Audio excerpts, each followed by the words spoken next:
iremos debater está de facto aqui já semeado, portanto temos apenas que colher a partir daqui muitas das ideias.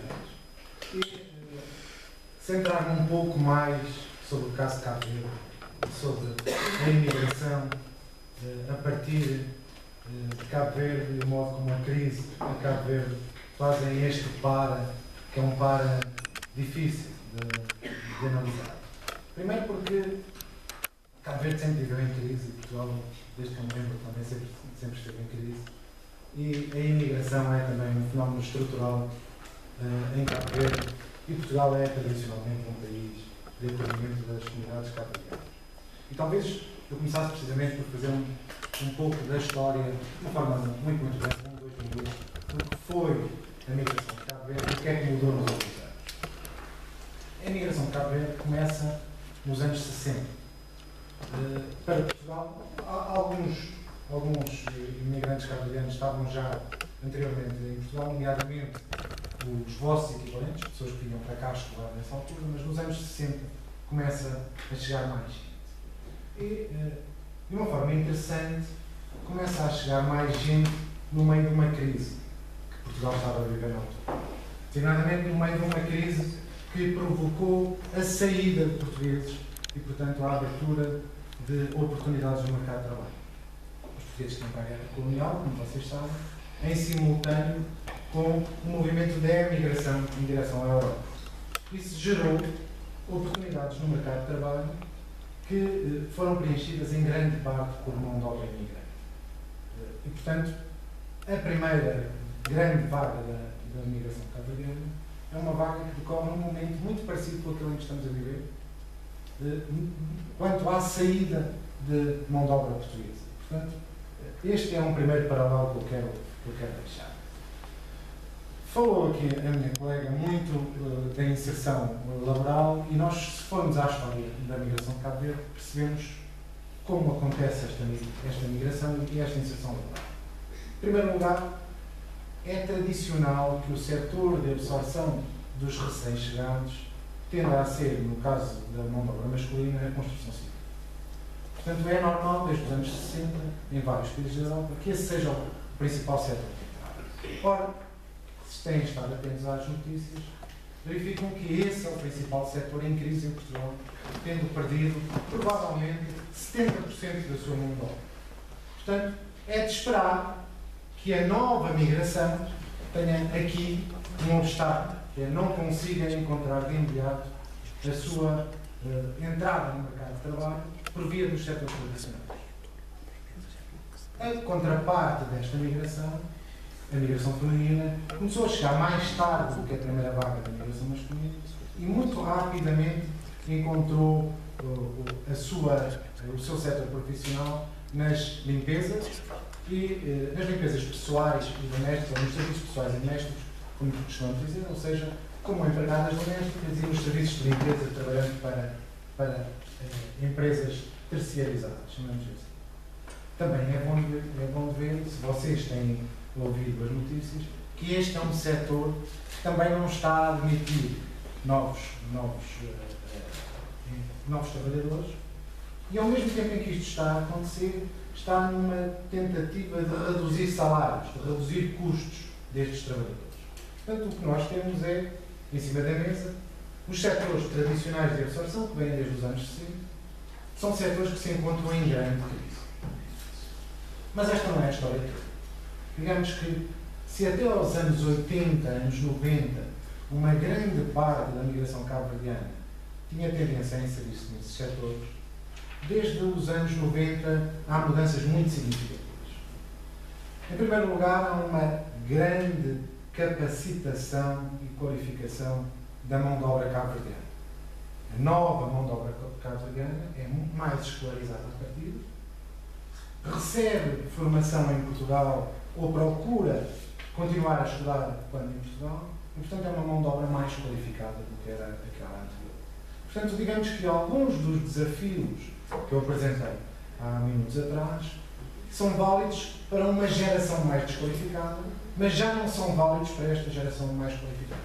Esta nova geração, face a estes problemas, a esta grande crise, não sentirá muito essas dificuldades, porque terá outras qualificações para entrar no mercado de trabalho. Quais são, entretanto, as vantagens competitivas que a migração cabo-verdiana ganha?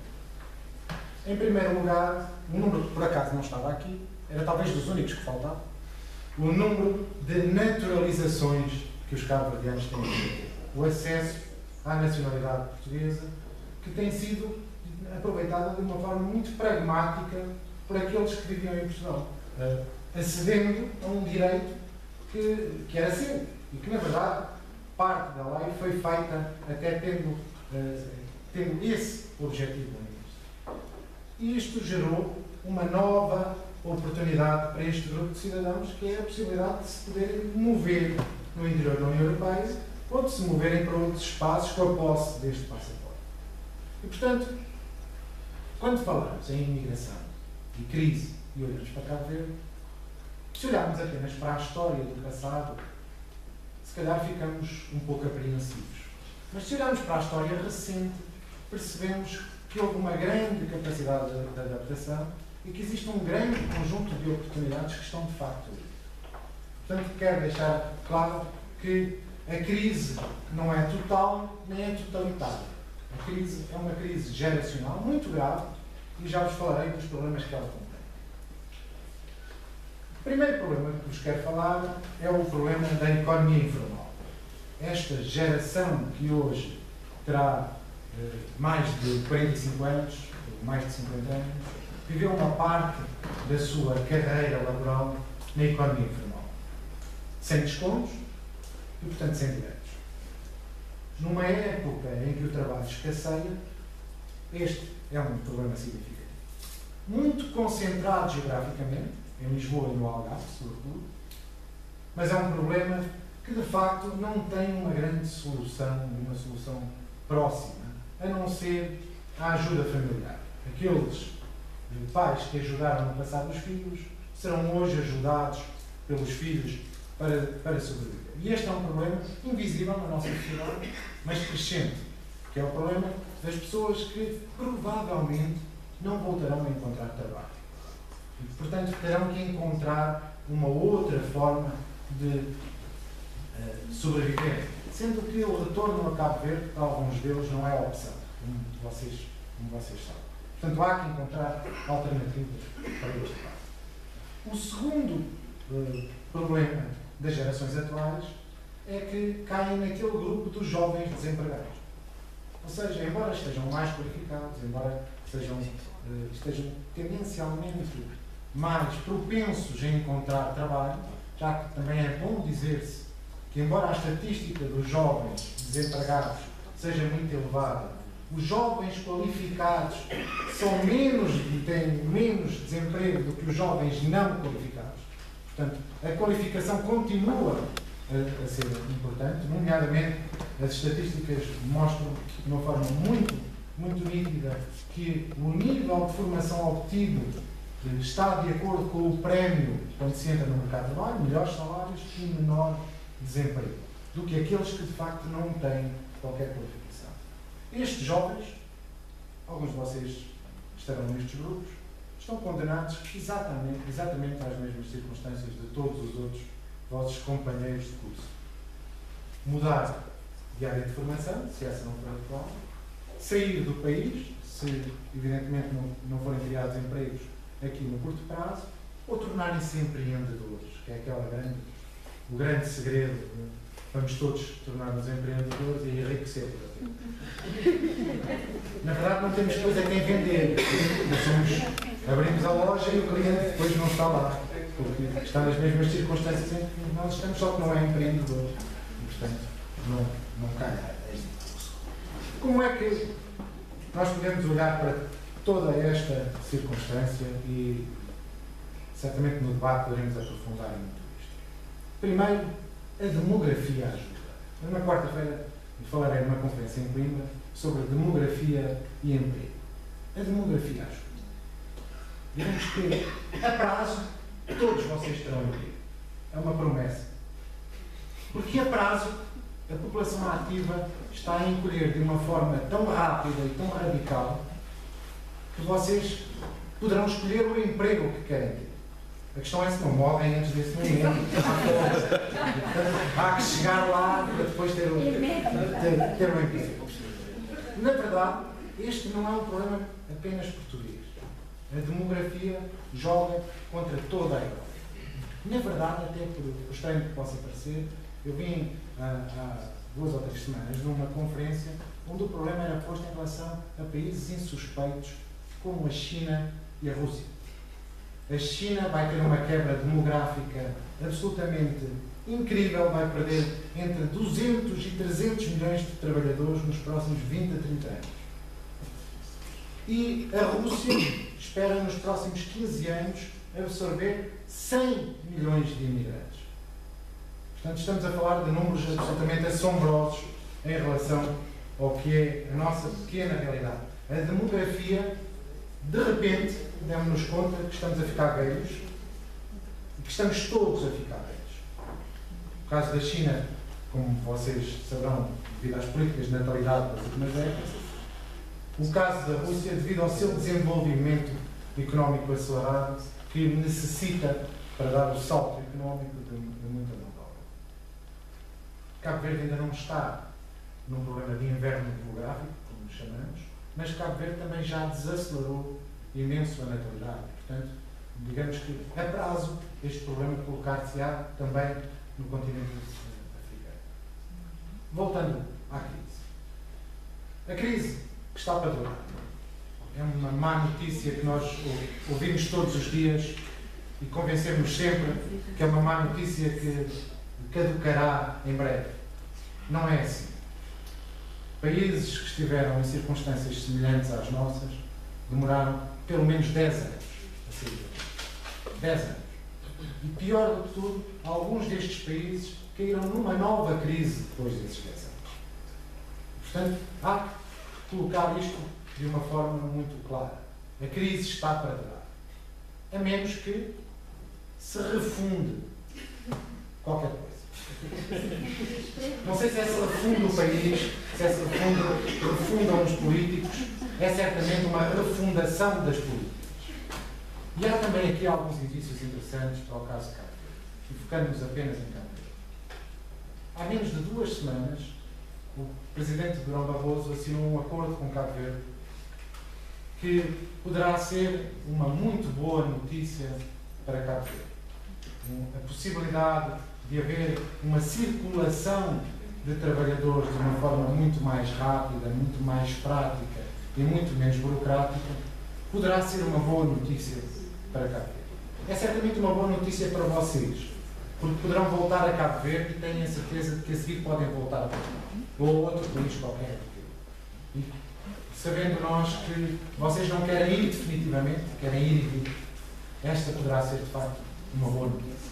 A segunda boa notícia deste acordo é que provavelmente Cabo Verde crescerá a taxas económicas mais interessantes do que a maioria dos países da Europa, porque se tornará um interposto entre vários países africanos, a América do Sul e a própria Europa.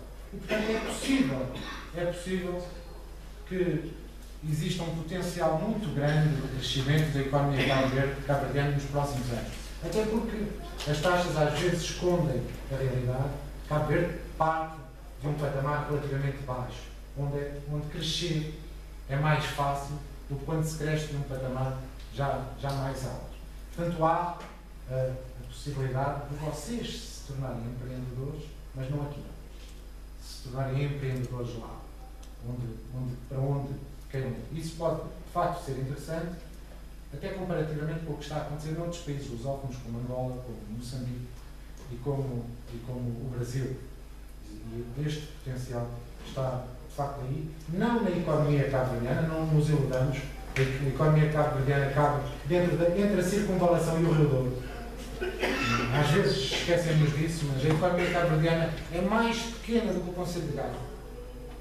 E às vezes não temos essa noção, mas tornando o Cabo Verde um patamar, uma plataforma para outras realidades. Eu não quero dizer-vos muito mais do que isto. De facto, aqui o Susana apontou-me como um dos investigadores mais antigos a estar cá a ver, espero que não. Espero que não. Não é assim há tanto tempo que eu estudo Cabo Verde, mas a minha tese de mestrado, a minha tese de doutoramento são ambas sobre Cabo Verde, e é por isso que eu estou aqui. Quero devolver-vos algum do conhecimento que aprendi convosco. E nestes últimos anos tenho trabalhado com várias instituições e que em todas elas aprendemos alguma coisa. E nesta altura estamos a entregar a equipa que faço parte em Coimbra 3 estudos importantes. Um estudo sobre o reagrupamento familiar, que mostra que a imigração continua a crescer, não está a decrescer. Desacelerou provavelmente porque ninguém quer mandar vir os seus filhos ou os seus pais quando não tem depois condições para lhes dar em Portugal e, portanto, em alguns casos preferirá mantê-los no país de origem, suportando-os a partir daqui, é mais barato. O segundo estudo, precisamente sobre o desemprego imigrante, é um estudo que está muito atrasado. Devíamos tê-lo entregue há 2 anos, mas a realidade felizmente ajudou-nos. Portanto, o estudo não está desatualizado. O desemprego imigrante é, como disse a Conceição, sempre superior ao desemprego nacional e é, na maior parte dos casos, apenas uma leve fotografia de um filme muito mais complexo.